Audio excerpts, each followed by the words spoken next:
Hello, and welcome to Rudy Leandro's visual essay. In this essay, I shall be exploring how editing techniques are used as storytelling devices in both Francis Ford Coppola's 1979 Vietnam War epic Apocalypse Now and Lynne Ramsay's 2011 psychological thriller We Need to Talk About Kevin. Specifically, I shall be comparing and contrasting a climactic sequence from both films. The sequence from Apocalypse Now, in which Colonel Walter E. Kurtz, played by Marlon Brando, is killed by Benjamin L. Willard, played by Martin Sheen, and the sequence from We Need to Talk About Kevin, in which Kevin, played by Ezra Miller, commits a massacre using a bow and arrow at his high school. Both sequences are at the climax of the film, and they both have similar editing techniques in terms of tempo and cutting. In 1960, Alfred Hitchcock released his psychological thriller Psycho. As intended by Hitchcock, the film shocked audiences all over the world upon its release, due to its dark and violent nature. However, much of the supposed violence in Psycho was enhanced by the editing of the film. One scene in particular is relevant in this case, and that is the famous shower scene. Here we see Marion Crane, played by Jeanette Lee, taking a shower in a motel. She is about to come face to face with her murderer. This scene sparked some controversy upon its release, due to the fact that audiences thought they saw someone being stabbed to death.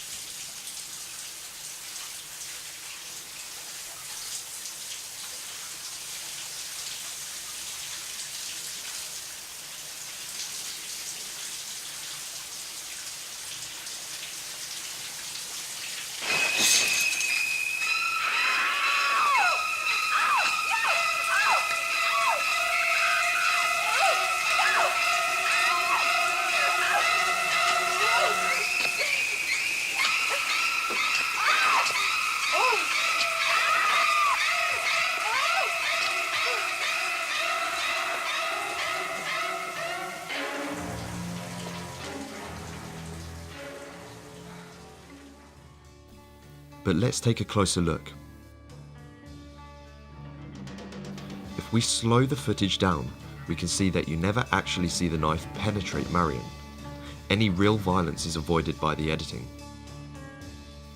Hiding the brutal reality of the scene through clever cuts does certain things to an audience. It allows them to fill in the blanks, what they don't see themselves. This forces the audience to mentally participate in the violence, which some may argue makes the scene even more graphic. Now, let's take a look at Colonel Kurtz's death in Apocalypse Now.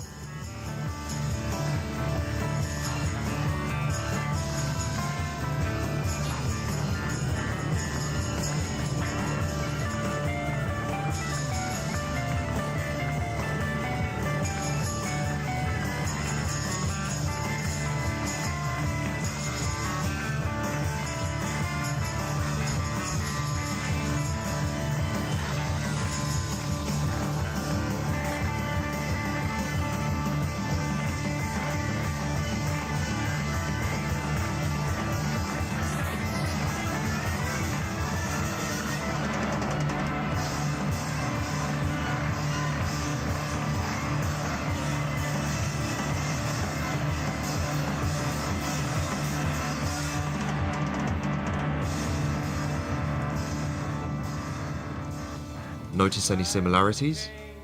Just as in Psycho, we never actually see Kurtz being physically harmed. The film instead cuts away before Willard makes contact with him. However, in this case, the film cuts to a cow being slaughtered in a similar fashion to Kurtz's gruesome death.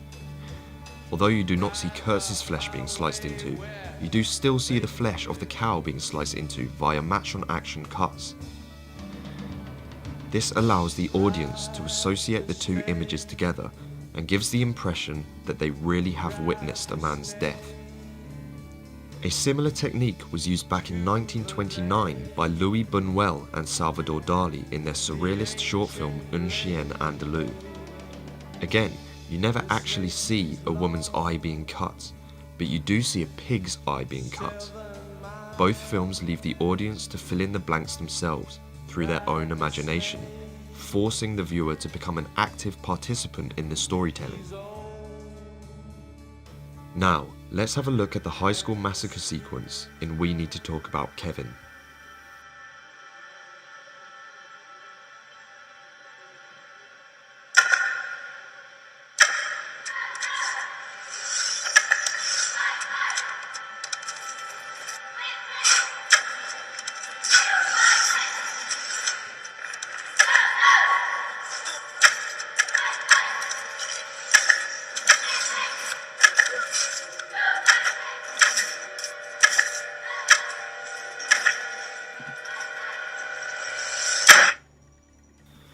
As you can see, the same technique has been used once again. We never actually see an arrow hit a student, but what we do see is Kevin shooting an arrow and injured students. The audience put 2 and 2 together, and that's when we realised the violent nature of the scene. Both sequences also follow similar editing tempos. In the Apocalypse Now sequence, the cuts begin quite slow, speed up during the climax of the sequence, Kurt's being killed, and then slow down, almost to a halt altogether, ending on a final, long, drawn-out shot. The killer awoke before dawn. He put his boots on. He took a face. The same can be said about We Need to Talk About Kevin. The sequence starts off with a long take. The cuts get faster during the climax of the sequence, Kevin shooting the arrows, and we then end on a long, drawn-out shot once the action is over.